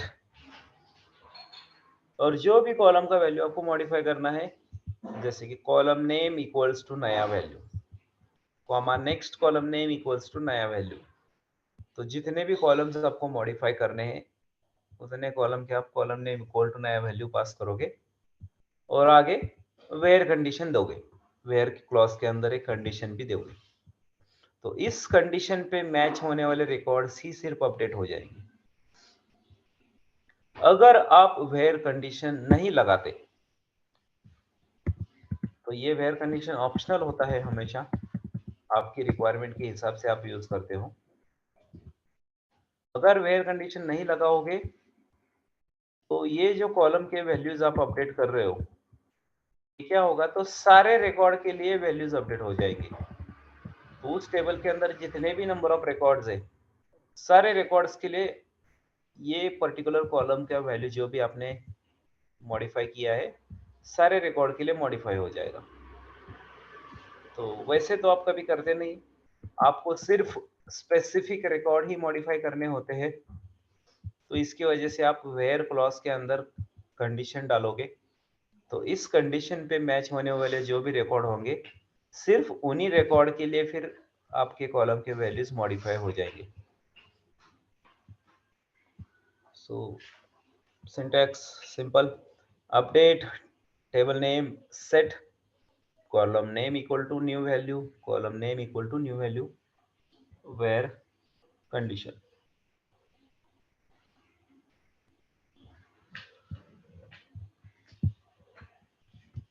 So कुछ examples भी देख लेते हैं।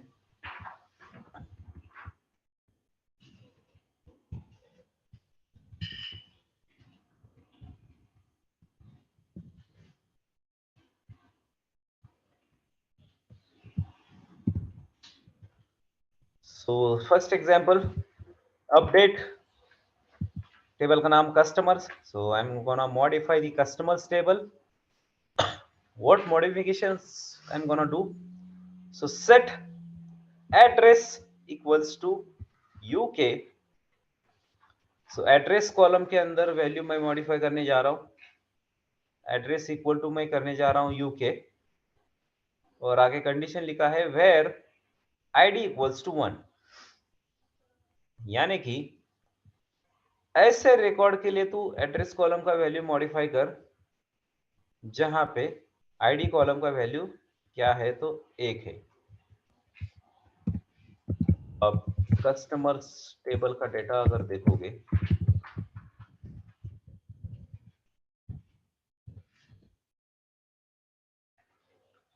कस्टमर टेबल में ऐसा रिकॉर्ड देख लो जिसके लिए आईडी नाम का जो कॉलम है उसके अंदर वैल्यू क्या है, तो नंबर 1 है, तो ये रिकॉर्ड यहाँ पे। तो इस रिकॉर्ड के लिए मैं क्या कर रहा हूँ, तो ये वाले रिकॉर्ड के लिए एड्रेस नाम का जो कॉलम है उसकी वैल्यू मॉडिफाई कर रहा हूँ, और नया वैल्यू क्या सेट कर रहा हूँ, तो नया वैल्यू एज यूके सेट कर रहा हूँ। पुराना वैल्यू क्या है, तो यूएस है, तो यूएस के बदले में यहाँ पे यूके कर रहा हूँ। So let's try this.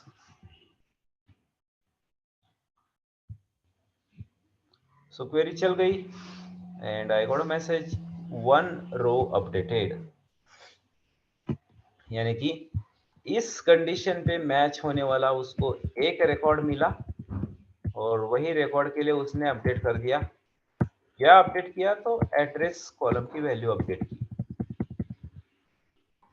Let's verify.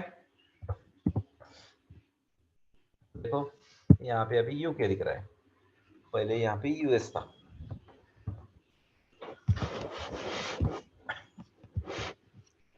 एक से ज्यादा कॉलम भी आप मॉडिफाई कर सकते हो, जैसे कि ये वाले एग्जांपल में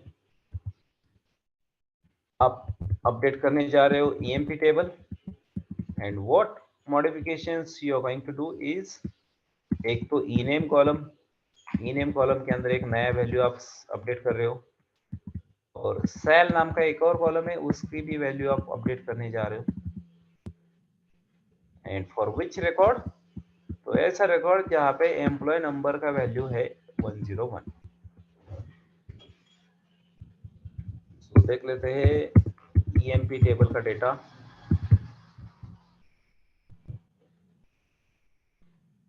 तो ईएमपी टेबल का नाम चेंज किया था हमने, emp_new। तो यहाँ पे भी नाम चेंज करो।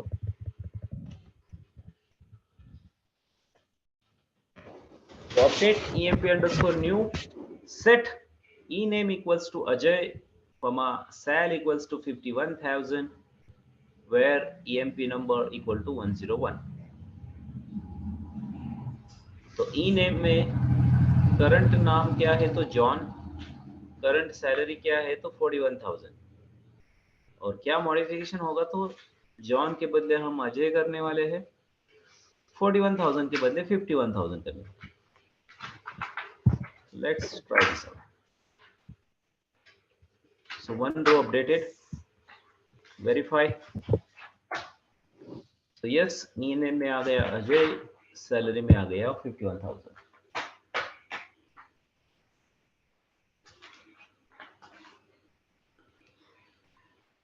So this is how you can modify the data of any table.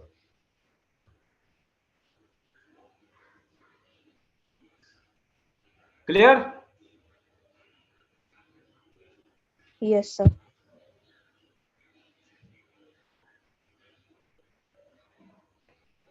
So this is update command.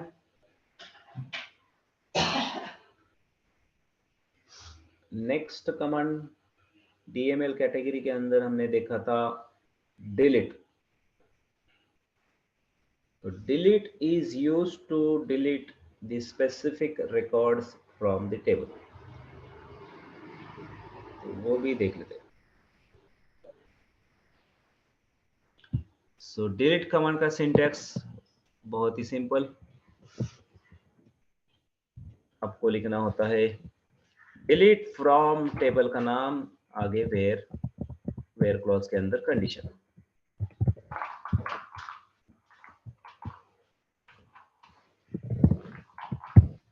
So delete keyword, delete from table का नाम, where condition.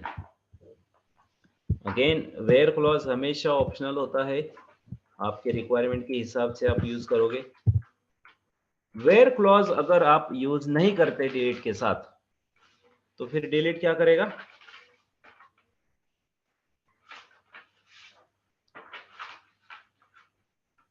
Entire table delete करेगा। राइट। तो वेयर क्लॉज अगर नहीं use करते तो delete command भी क्या करेगा, तो सारे के सारे रिकॉर्ड्स टेबल में से डिलीट कर देगा। बट सारे के सारे रिकॉर्ड डिलीट करने के लिए अपने पास ऑलरेडी एक कमांड है जिसका नाम है ट्रंकेट। तो वो ऑलरेडी है, तो डिलीट के थ्रू क्यों हम सारे रिकॉर्ड डिलीट करें? उसके लिए तो अपने पास एक सेपरेट कमांड है। तो इसकी वजह से डिलीट के साथ नॉर्मली वेयर क्लॉज यूज होता ही है।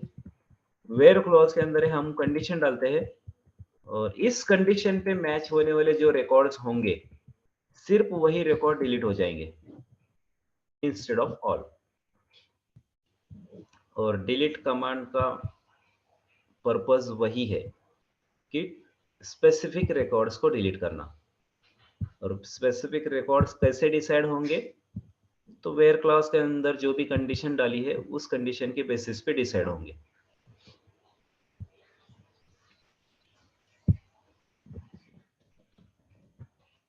सो देखते हैं कुछ एग्जांपल्स। तो कस्टमर्स टेबल में हमने कुछ रिकॉर्ड इंसर्ट करे हैं। तो कस्टमर टेबल में से कुछ रिकॉर्ड हम डिलीट करते हैं।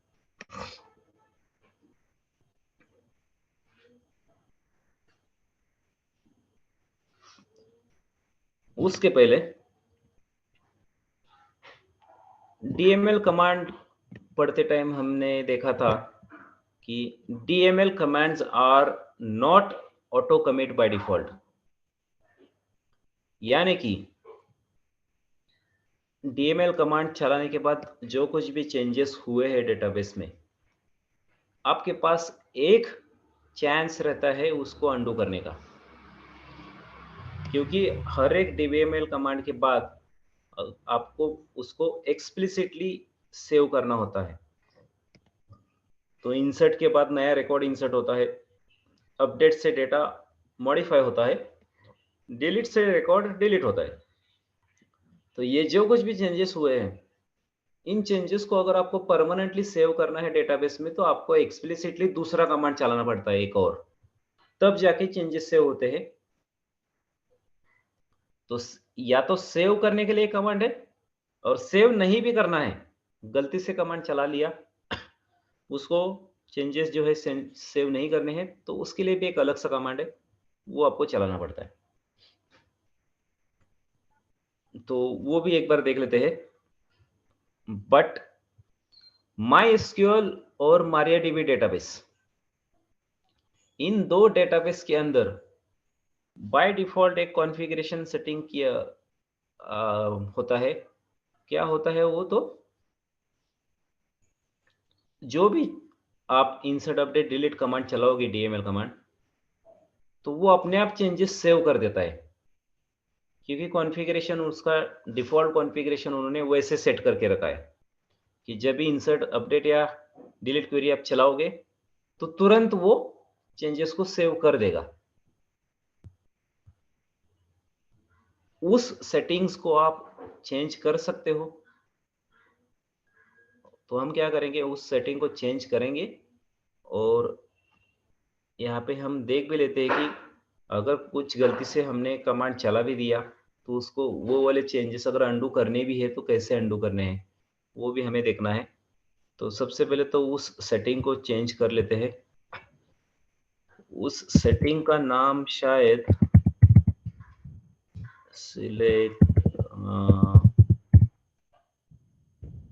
ऑटो कमिट, शायद यही है। यस, तो ऑटो कमिट नाम का एक प्रॉपर्टी होता है MySQL और MariaDB डेटाबेस के अंदर। तो इस ऑटो कमिट का वैल्यू बाय डिफॉल्ट 1 सेट किया होता है। ये जब डेटाबेस इंस्टॉल करते हो आप, तो उसी टाइम पे ये कॉन्फ़िगरेशन सेटिंग्स अप्लाई होते हैं। तो 1 यानी कि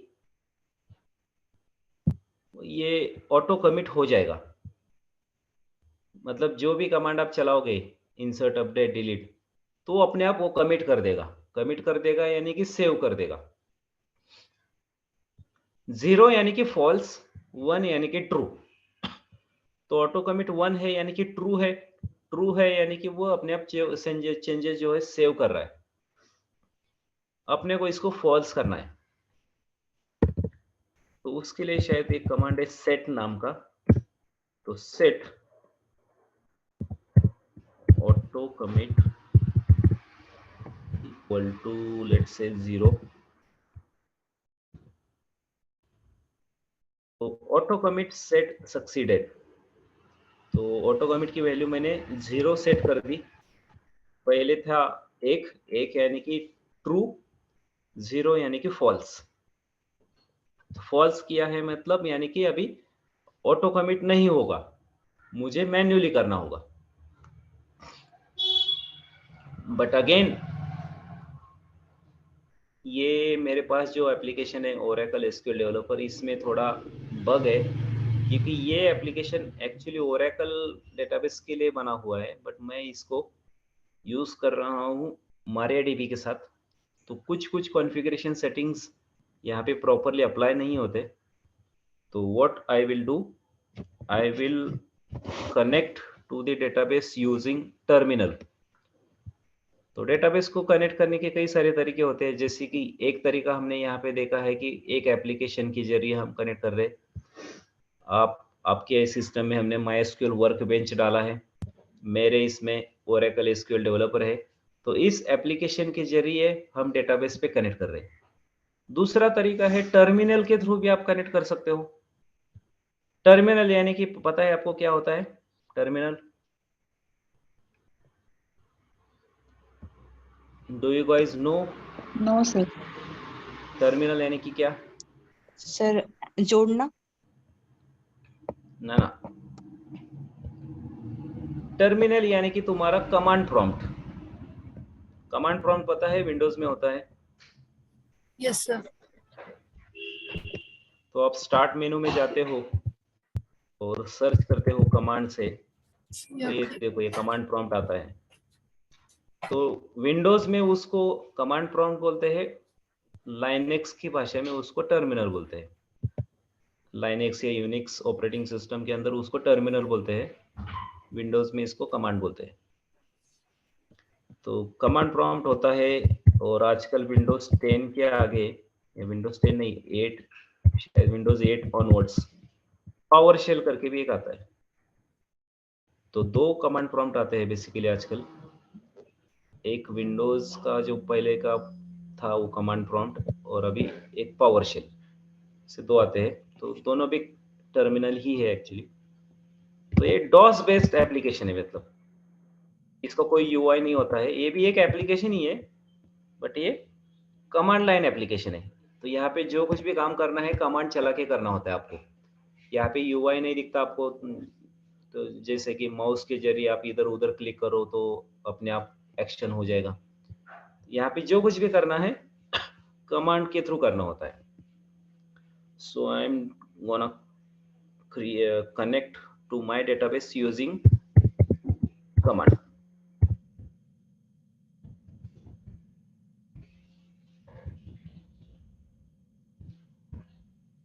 So now I have connected to the database. मैं जो भी database है मेरा, मैं उसके ऊपर कनेक्ट हो चुका हूँ। So I want to see how many schemas are there. तो उसके लिए हमने देखा था command show databases। show database से तुमको जितने भी schemas है तुम्हारे database के अंदर वो सारे दिख जाते हैं। उसमें से लेट से मुझे HR स्कीमा पे कनेक्ट करना है, तो मैं बोलूंगा यूज HR। यूज HR, तो डेटाबेस चेंज्ड। HR डेटाबेस के अंदर कौन कौन से टेबल्स है ये मुझे जानना है, तो मैं लिखूंगा शो टेबल्स, तो ये टेबल की लिस्ट आ जाएगी। अभी मुझे देखना है ऑटो कमिट का वैल्यू क्या है, तो सिलेक्ट ऑटो कमिट, तो यहाँ पे 1 ही दिखा रहा है, तो मैं करता हूँ set auto commit equals to 0। Verify कर लेते हैं, तो यस ऑटो कमिट का वैल्यू अभी 0 हो चुका है। Now let's try to run some delete commands. So delete command का हमने सिंटैक्स देखा था कि डिलीट फ्रॉम टेबल का नाम और आगे where condition. So customer table में से कुछ रिकॉर्ड डिलीट करते हैं। select star from customers. Total 5 records are there in my customers table. So out of 5, let's say I would like to delete a customer whose ID is number 5. So ये वाला record मुझे delete करना है, तो उसके लिए मैं query लिखूंगा डिलीट फ्रॉम टेबल का नाम कस्टमर्स। अगर इतना ही लिखता हूं तो क्या होगा, एंटायर टेबल सारे रिकॉर्ड्स डिलीट हो जाएंगे। So let's try this first. अगर आगे वेयर क्लॉज नहीं लिखते आप, तो बाय डिफॉल्ट डिलीट भी क्या करेगा, तो सारे के सारे रिकॉर्ड डिलीट करेगा। So let's try. So delete from customers, enter. तो क्वेरी चली, क्वेरी ओके, 5 रोज अफेक्टेड। वेरीफाई करो, सो सिलेक्ट स्टार फ्रॉम कस्टमर्स करो अभी।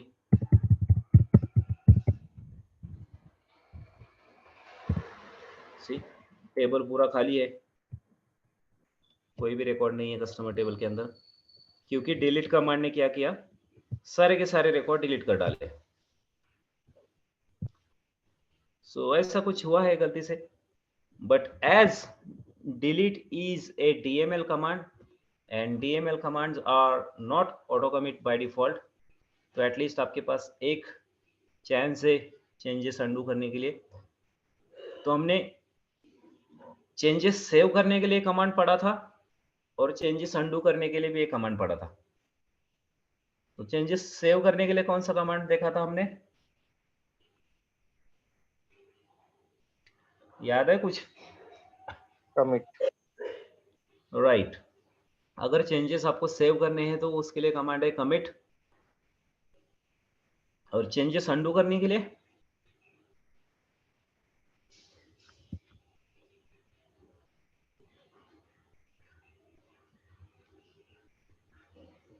रोल बैक है क्या सर? सॉरी क्या कहा? Save point sir. Save point नहीं, roll back. roll back, right? Roll back is the command to undo the changes. So I want to undo these changes. Let's say ये delete command जो हमने चलाई, ये मुझे नहीं चलानी थी, एक्सीडेंटली मेरे हाथ से चल गई, तो मुझे ये undo करना है। तो मैं टाइप करूंगा roll back and enter। Roll back चलाने के बाद आउटपुट में कुछ आता नहीं, सिर्फ क्वेरी चली तो ओके करके आ जाता है। तो ये रोल बैक कंप्लीट हो गया। अगर कुछ प्रॉब्लम हुआ तो एरर मैसेज आएगा, वैसे क्वेरी चली तो ओके आ जाएगा। नाउ अभी देखते हैं कि कस्टमर टेबल में डेटा आया है या नहीं वापस। All records are back.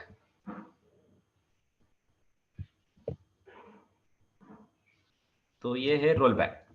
अगर गलती से आपने कुछ मॉडिफिकेशन किया भी तो अगर उसको रोल बैक करते हो तो वो चेंजेस अंडू कर देगा।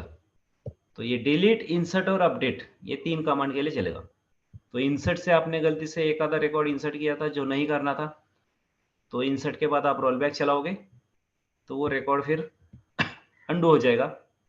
अपडेट से कुछ मॉडिफिकेशन किया होगा जो आपको नहीं करना था, तो रोल बैक चला दो, तो जो भी मॉडिफिकेशन हुआ था अंडू हो जाएगा। डिलीट से कुछ रिकॉर्ड डिलीट हुआ था जो नहीं करना था, रोल बैक चला दो तो फिर वो अंडू हो जाएगा।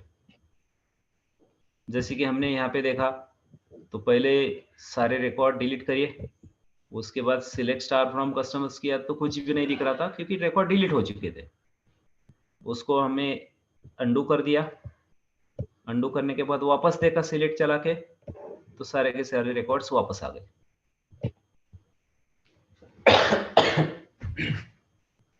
So this is how you can undo the changes using rollback command. एक और बार कर लेते हैं, delete from customers. This time we will delete only specific record where let's say ID equals to 5. So ID number 5 जो भी record है, ये वाला रिकॉर्ड मैं डिलीट करना चाहता हूँ। So delete from customers where ID equals to 5.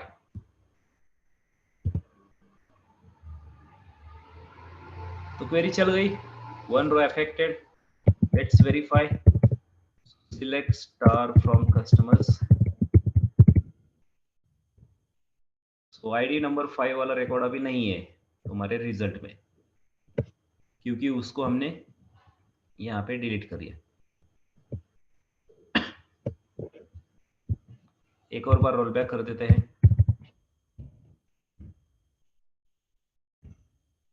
Roll back complete, वापस सिलेक्ट करा दो तो ये आ गया वापस।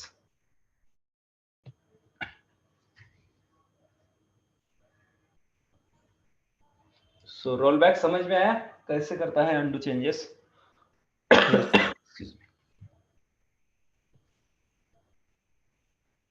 अभी चेंजेस सेव कर देते हैं, तो वापस डिलीट कर देता हूं। Delete from customers where ID equals to 5। Select star from customers, यहाँ पे नहीं दिख रहा है, बट मैं दूसरे सेशन में, अभी यहाँ पे मैंने कमांड प्रॉम्प्ट के थ्रू डेटाबेस को कनेक्ट किया है, तो ये एक सेशन हुआ। मैंने ओरेकल एसक्यूएल डेवलपर एप्लीकेशन के थ्रू डेटाबेस पे कनेक्ट किया, यहाँ पे ये एक अलग सा सेशन हुआ। तो यहाँ पे मैं अगर सिलेक्ट स्टार फ्रॉम कस्टमर्स करता हूँ, सारे रिकॉर्ड दिख जाएंगे। आईडी नंबर 5 वाला रिकॉर्ड यहाँ पे दिख रहा है, बट यहाँ पे तो हमने उसको डिलीट किया है, और डिलीट करने के बाद यहाँ पे सिलेक्ट चलाया तो यहाँ पे नहीं दिख रहा है। क्यों ऐसे हो रहा है? तो ये एक अलग सा सेशन है, ये अलग सा सेशन है। एक सेशन में किए हुए चेंजेस तब तक रिफ्लेक्ट नहीं होते दूसरे यूजर को, कब तक? जब तक आप उसको सेव नहीं करते तब तक। मैंने खाली डिलीट करके छोड़ा है, बट इसको सेव नहीं किया अभी तक। डिलीट एक डीएमएल कमांड है, तो जो भी डीएमएल कमांड चलाते हो और जो भी चेंजेस होते हैं उसको जब तक आप सेव नहीं करते तब तक वो परमानेंटली डेटाबेस के अंदर सेव नहीं होते। तो ये मेरा सेशन है, इसकी वजह से मुझे यहाँ पे चेंजेस तुरंत दिख रहे हैं, बट कोई दूसरा यूजर दूसरी जगह बैठा है, सेम डेटाबेस पे उसने भी लॉगिन किया है, तो उसको वो चेंजेस नहीं दिखेंगे। कब तक नहीं दिखेंगे? जब तक आप सेव नहीं करते तब तक। तो इसकी वजह से मैंने यहाँ पे सिलेक्ट स्टार चलाया, तो यहाँ पे मुझे वो रिकॉर्ड अभी तक दिख रहा है जो मैंने दूसरे सेशन में उसको ऑलरेडी डिलीट किया है। तो अगर मैं यहाँ पे सेव करूंगा तब जाके वो रिकॉर्ड परमानेंटली डेटाबेस में सेव हो जाएगा, और जब परमानेंटली सेव होगा तो सारे यूजर्स को वो चेंजेस रिफ्लेक्ट हो जाएंगे। सो नाउ सेव करने के लिए अपने पास है कमिट नाम का कमांड, तो मैं यहाँ पे अभी चला देता हूँ कमिट। तो कमिट चलाया तो अभी चेंजेस जो भी किए थे वो परमानेंटली सेव हो गए। अभी मैं सिलेक्ट स्टार चलाऊंगा तो वो वाला रिकॉर्ड दिखेगा ही नहीं, यहाँ पे भी नहीं दिखेगा, और यहाँ पे भी अगर मैं चलाता हूँ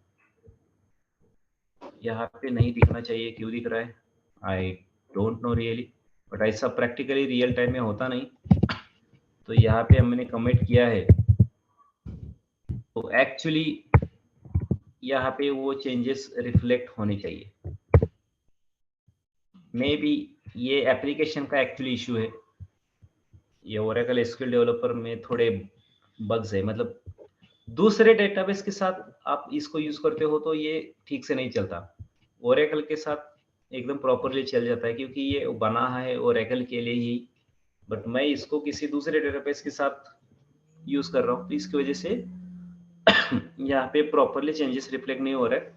बट रियल टाइम में जब आप कंपनीज में ऐसे कुछ करके देखोगे तो तुरंत चेंजेस आपको सेव हो रिफ्लेक्ट हो जाएंगे दूसरे सेशन में।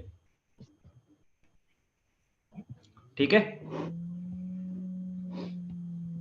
सो maybe if I disconnect and reconnect it, let me disconnect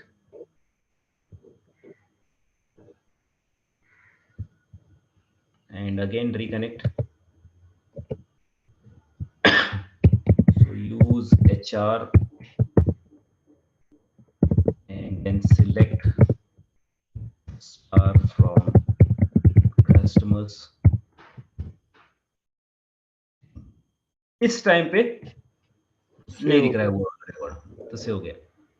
तो ये थोड़ा बहुत एप्लीकेशन का इशू है, तो डिस्कनेक्ट करने के बाद वापस रिकनेक्ट किया तो वो चेंजेस जो सेव हुए हैं वो यहाँ पे दिख रहे हैं। बट प्रैक्टिकली देखा जाए तो कनेक्ट रिकनेक्ट करने की भी जरूरत नहीं होनी चाहिए, वो तुरंत चेंजेस अगर हमने यहाँ पे कमिट कर डाले तो दूसरे यूजर को तुरंत वो रिफ्लेक्ट होने चाहिए चेंजेस। तो प्रैक्टिकली रियल टाइम में ऐसे ही होता है, बट ये एप्लीकेशन का इशू है, इसकी वजह से मुझे डिस्कनेक्ट और रिकनेक्ट करना पड़ा।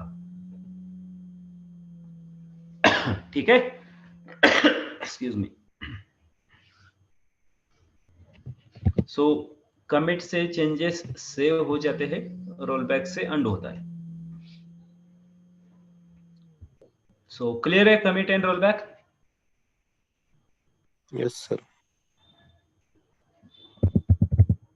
एक और चीज आपको दिखानी थी, let's try to delete the record from customers table which is referenced in orders table। तो ऑर्डर्स टेबल में एक रिकॉर्ड है कस्टमर आईडी 1 जहां पे रेफर हुआ है, तो कस्टमर आईडी 1 वाला रिकॉर्ड हम कस्टमर्स टेबल में से डिलीट करने की कोशिश करते हैं। So delete from customers where ID equals to 1। तो आइडियली ये रिकॉर्ड डिलीट नहीं, हमें अलाउ नहीं करना, मतलब डेटाबेस ने अलाउ नहीं करना है ये। अगर ये रिकॉर्ड कस्टमर टेबल में से अगर डिलीट हो जाता है तो ऑर्डर टेबल में से ये वाला रिकॉर्ड इनवैलिड रिकॉर्ड बनेगा, क्योंकि ऑर्डर टेबल में हम बोल रहे हैं कि ऑर्डर नंबर 101 प्लेस किया था कस्टमर ने, ऐसे कस्टमर ने जिसका आईडी है नंबर 1, बट कस्टमर टेबल में अगर आईडी नंबर 1 वाला कोई रिकॉर्ड ही नहीं है तो फिर ये रिकॉर्ड फिर इनवैलिड बन जाता है। तो इसकी वजह से ये यहाँ से डेटाबेस ने एक्चुअली ये डिलीट करने की जब हम कोशिश करेंगे तो ये डिनाई करना चाहिए, ये डिलीट नहीं होना चाहिए। बट देखते हैं क्या होता है। So delete from customers where ID equals to 1। But यहाँ पे कुछ एरर नहीं आया, यानी कि रिकॉर्ड वो डिलीट करने दे रहा है अपने को।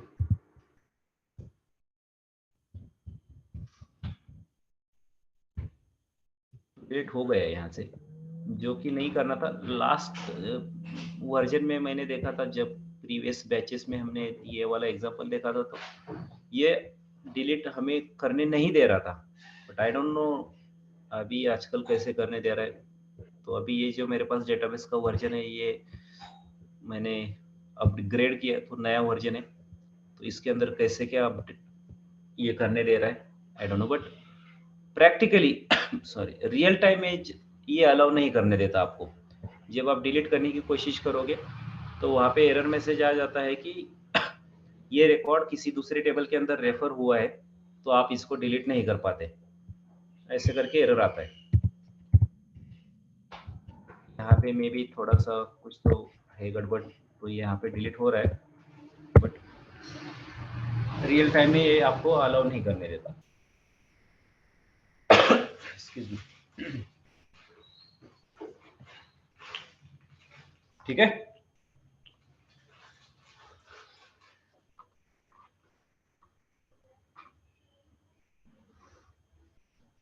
सो इंसर्ट, अपडेट एंड डिलीट, ये 3 डीएमएल कमांड्स भी हमने देख लिए। तो क्लियर है सबको, insert, update, delete? Yes sir.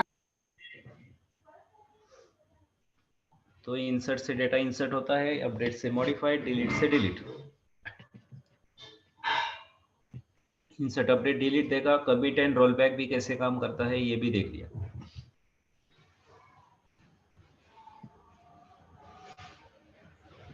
सो आ रहा है समझ में? Yes sir.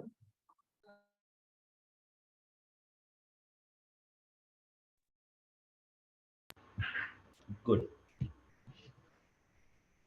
सो रुकते हैं यहाँ पे आज के लिए। Will take a pause here. So DDL commands हो गए कंप्लीट, DML कमांड्स हो गए कंप्लीट। नेक्स्ट सेशन में नेक्स्ट कैटेगरी जो भी हमने पढ़ी थी उसका वो वाले कमांड्स देख लेते हैं। तब तक आप इन कमांड्स का प्रैक्टिस कर लेना।